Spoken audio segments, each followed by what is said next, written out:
Hello everybody and welcome to Story Time. The last Story Time. Can you believe I've been counting all of the videos on the YouTube page and I think this is story number 46. It's a lot of tales. I hope you've enjoyed them. I hope they've given you a little bit of entertainment during the times we've been stuck at home. And hopefully next year when you go back to school, if you're doing your own stories, you might remember some of these tales and you might pinch little things that you've heard to use in your own writing or your own storytelling. We always say that storytellers are honest thieves. We take from others, but then we pass everything on to somebody else. So for the last story, I've picked a fairy tale and I'm going to tell you a classic fairy tale. This is the story of the Magic Porridge Pot. Once upon a time, in England, in a small town, in a small house, there lived a woman and a young daughter. As is the case for people in many fairy tales, they were poor. They were penniless. They were skint. They were stony broke. They didn't have two beans to rub together. And they were getting hungry. "Oh, my dear, we've got nothing in the cupboards. We're going to starve before long," said her mother. "Oh, don't worry, mother," said the young girl. "We'll be fine, don't worry. Things always work out in the end." "Oh, I'm not so sure." "Look," he said, "I'm going to go down to the woods today and see if I can find any food. There's always bits of fruit and nuts and things lying around or on the trees. There's always something to find to eat there." "Oh, I'm not sure, you know. It's November now. There's not much food left around this time of the year." "Oh, I'll see what I can find," said the girl, and off she went, leaving her mother behind in the house. When the girl walked down to the woods, she started looking around, trying to forage and see what she could find. But indeed, her mother was right. In November, most of the food had been picked by other people or by the animals and the birds, and there wasn't really much left to find. But then something caught her eye. Down by the river, she saw the shape of an old lady dressed in black, with a cloak over her head so that she couldn't see her face. And as she was watching, she noticed the old lady stumble and fall over. She almost fell into the river. The young girl ran as quick as she could and helped her up onto her feet. "Oh, you've done me a great kindness, my dear. What a lovely thing to do," said the old lady. "Now, one good turn deserves another, and I can do you a kindness. Now, am I right in thinking that you and your ma are very hungry?" "Oh, yes," said the girl. "We're starving. We haven't eaten for days. I'm down here looking to see if I can find some fruit and nuts amongst the trees." "Oh, then your troubles are over," said the old lady. "Now you must take this," and she took out of her basket a little cooking pot. "Now, my dear," she said, "this is magic. All you have to do is say to it, 'Cook, little pot, cook,' and it will make you delicious porridge. And remember, to make it stop, you must shout, 'Stop, little pot, stop. Sufficient is enough.'" The words, boys and girls, are "Stop, little pot, stop. Sufficient is enough." That means that you've had as much as you need. You've had enough. So the young girl thanked her.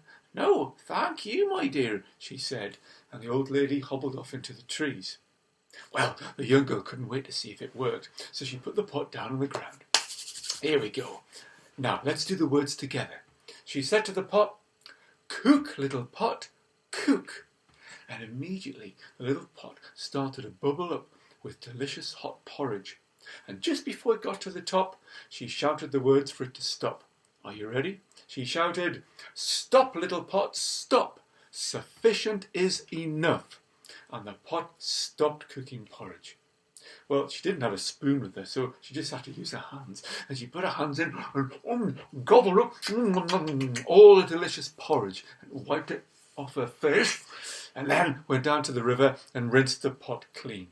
And then she ran all the way home as quick as she could, back into the town, burst through the door, and her mother was sat there in the kitchen.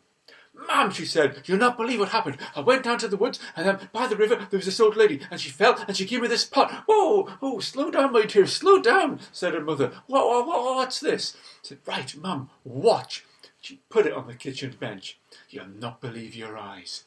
Are you ready, boys and girls? She said the words, "Cook, little pot, cook!" And immediately the little pot started to fill with delicious hot porridge. It came almost to the top, and then she stopped it by calling, "Stop, little pot, stop! Sufficient is enough." And the pot stopped. She went and got a wooden spoon for her mother, and her mother started to eat the porridge. It was delicious. It was the tastiest porridge she'd ever had. "Ho, ho, ho, now all our troubles are over," she said. So it was. The next day or two, they had lots and lots of porridge to eat, and they certainly weren't hungry. A few days had passed, and one morning it was a beautiful sunny day. Clear sky. And late in the year, in November, late in the autumn, such days don't come very often. And so the young girl thought she might go out for a nice walk out into the country.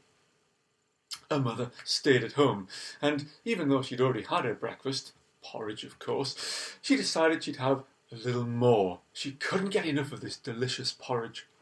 So she went to the pot on the kitchen bench, and she said to it, "Cook, little pot, cook!"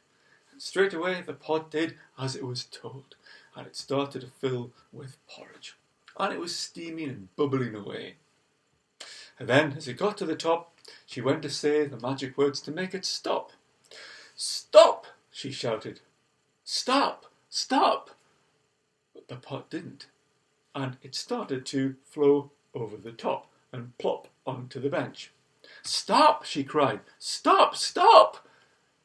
But the pot wouldn't stop, and now it was starting to run over the bench and plop, plop, plop onto the kitchen floor. "Oh no," she said. Stop! What are the words again?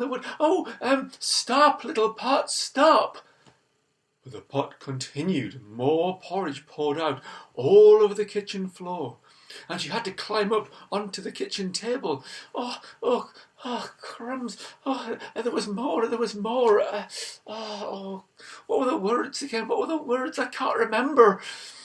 Well, the pot produced more and more porridge, and the more it produced, the faster and faster it went, pouring out of the top all over the kitchen, and then rising up. Up she got onto the table and tried to stop it, but it kept creeping higher and higher.